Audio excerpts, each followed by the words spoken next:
क्या आपने कभी वो सपना देखा है जहां चारों तरफ बर्फ से ढके पहाड़ हों, नीला आसमान हो और हवा में सुकून बह रहा हो? मैंने देखा था और उस सपने को जीने में आज पहुंच गई हूं, स्विट्जरलैंड में। लेकिन ये जादुई जगह सिर्फ खूबसूरत ही नहीं, बल्कि इसका इतिहास भी उतना ही गहराई से भरा हुआ है। जहां हवा भी गीत गाती है, झीलें भी मुस्कुराती हैं, वो धरती का टुकड़ा है जिसे स्विट्जरलैंड कहते हैं। बर्फ से ढकी वादियां, जैसे ख्वाब कोई सजीव हो। स्विट्जरलैंड वो जादू है जो हर दिल के करीब हो। स्विट्जरलैंड एक ऐसा देश है जो अपनी तटस्थता के लिए पूरी दुनिया में मशहूर है। यह देश सन 1291 में 3 राज्यों के संघ से बना था और धीरे धीरे एक फेडरल देश बना।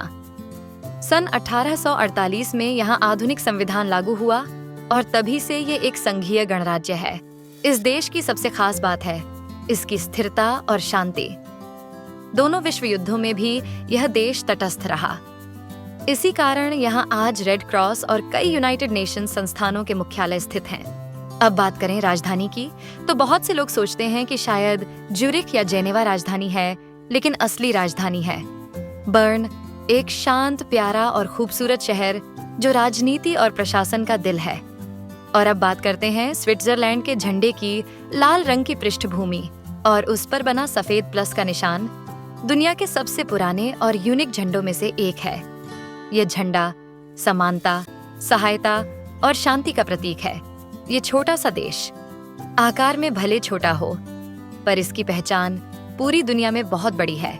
मैं सबसे पहले पहुंची ज्यूरिच, एक ऐसा शहर जहां आधुनिकता और इतिहास साथ चलते हैं। ओल्ड टाउन की गलियां, बानहोफ स्ट्रासे की रौनक और लिमट रिवर की ठंडी हवा ज्यूरिख हर पल को क्लासी बनाता है और फिर भी कोजी रहता है।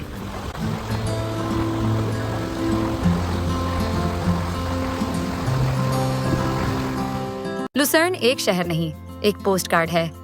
यहाँ की चैपल ब्रिज, झील का नीला पानी और पीछे खड़ा माउंट पिलाटस, मानो कोई परी कथा सजी हो। शहर छोटा है पर एहसास बहुत बड़ा।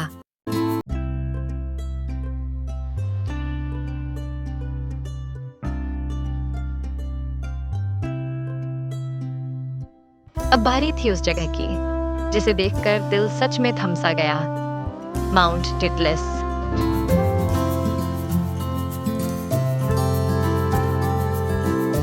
रिवॉल्विंग केबल कार में बैठकर मैं लिटरली बादलों के ऊपर पहुंच गई। बर्फ से ढकी चोटियां, नीचे उड़ते बादल और ऊपर सिर्फ सन्नाटा और जादू। आइस फ्लायर और ग्लेशियर केव का एक्सपीरियंस शब्दों में नहीं बयां किया जा सकता। इंटरलाकन एक ऐसी जगह है जहां एडवेंचर और पीस दोनों मिलते हैं।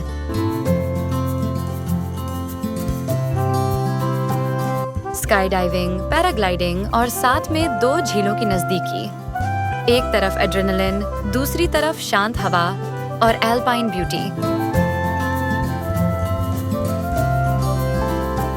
लॉथरब्रुनन, जहां झरने बहते हैं, हर एक अपनी धुन में। स्टाउबैक फॉल्स के नीचे खड़े होकर ऐसा लगा जैसे आसमान खुद गा रहा हो।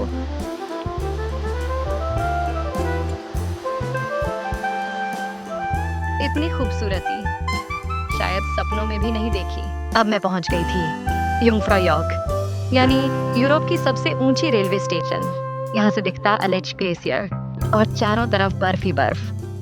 सांसें धीमी हो जाती हैं, पर दिल बहुत तेज धड़कता है। बर्न, इस देश का दिल।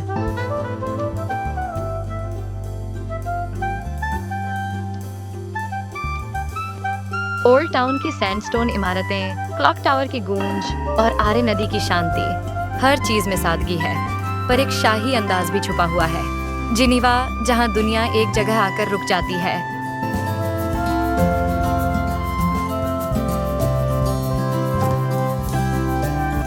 लेक जिनीवा के किनारे जेट ड्यू का फव्वारा, यूएन हेडक्वार्टर्स और वो डिप्लोमेटिक कल्चर। ये शहर एक ग्लोबल सोल है जिसमें स्विस की आत्मा बसती है।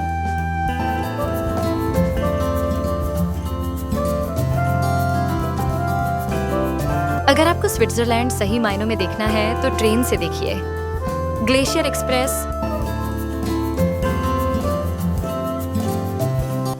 बर्निना एक्सप्रेस जैसी ट्रेनें हर मोड़ पर पोस्ट कार्ड बना देती हैं। हर खिड़की से बाहर एक जन्नत है।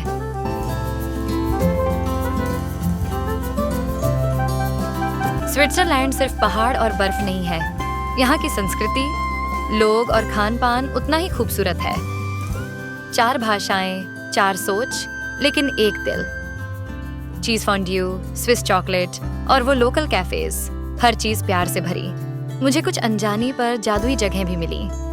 अपेंजेल, रंगों से भरा एक गांव, ग्रुयर, जहाँ का चीज दिल में उतर जाता है, और अस्कोना, थोड़ा सा इटली, थोड़ा सा स्विट्जरलैंड। भीड़ नहीं थी पर चार्म भरपूर था। यहाँ की हवा बहुत कुछ कहती है।